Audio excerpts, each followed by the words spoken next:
Nerve impulse. What do we understand by this? We know that nerve impulse main thing is neuron, the transmission of impulses through neuron. Now it can be of two types, that is electrical impulse and chemical impulse. Now we're gonna discuss the chemical impulse very clearly in this video and take examples of electrical impulse to show you more briefly. So before knowing about the chemical transmission of nerve impulse, one needs to know what is ion channel. Now this channel is present in the neurons, be it myelinated or unmyelinated. Now you may ask, what is this myelinated or unmyelinated? The myelin sheath is present in neurons. It may be present, it might not be present. Depending on its presence, the node of Ranvier is present. If the node of Ranvier is present, that means the myelin sheath is definitely there. And if the myelin sheath is there, then be sure of that chemical transmission is not going to take place in that place. The electrical transmission will take place because of the jumping of these neural impulses. These ion channels are of four types. Leakage channels, which has further two types, Na leakage channel and KH leakage channel. The Na leakage channel, in other words, I want to say that it is the sodium leakage channel and the other one is potassium leakage channel.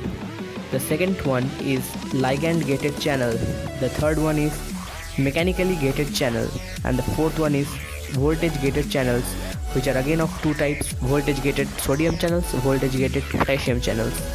Here we are going to discuss about the voltage gated channels and the leakage channels mainly, because the main transmission takes place on basis of this. Neuron also has various parts. One among them is the axon hillock. This axon hillock is the main part of this transmission in the neuron, because it decides that whether action potential is to be made or an graded potential. Now what is this action or graded potential? Action potential means in this chemical mode of transmission, the neurotransmitters will be produced. For example, you may say acetylcholine. This will result in the depolarizing and repolarizing of the neuron. Now what is this depolarizing or repolarizing? For knowing this, you need to know what is graded potential. It is small division of more polarized or less polarized from the membrane potential. When the response makes the membrane more polarized, it is termed as hyperpolarized graded potential. When the response makes the membrane less polarized, it is termed as depolarizing graded potential. Now the main part is shown in the video. You may see that 3 sodium ions are going out of the cytosol of the neurons to the extracellular fluid, and in turn the 2 potassium ions are coming back. This is resulting in an overall negative charge inside the neuron.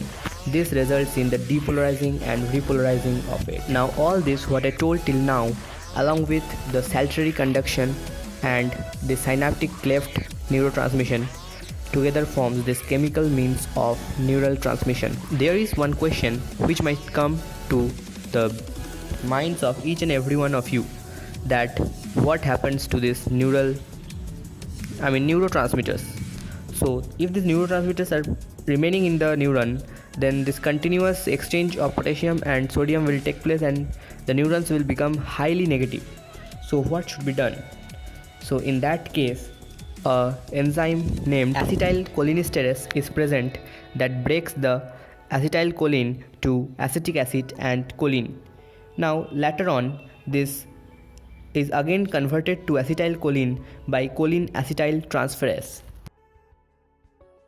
Now let's talk about how this electrical impulse helps in the beating of heart. Now before this, I want to give an information that only one cranial nerve, that is vagus, passes further the neck and reaches the SA node. This has neurotransmitters that helps in the beating of heart by various reacting agents. At an electrical synapse, action potentials conduct directly between adjacent cells through the gap junctions.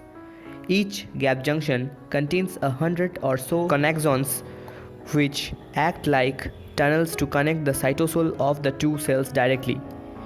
Now, this involves synchronization. What is it? Electrical synapse can synchronize the activity of a group of neurons or muscle fibers. In other words, a large number of neuron or muscles fiber can produce action potential in unison if they are connected by gap junction. The value of synchronized action potential in heart or visceral smooth muscle is coordinated contraction of these fibers to produce a heartbeat or move food through the gastrointestinal tract.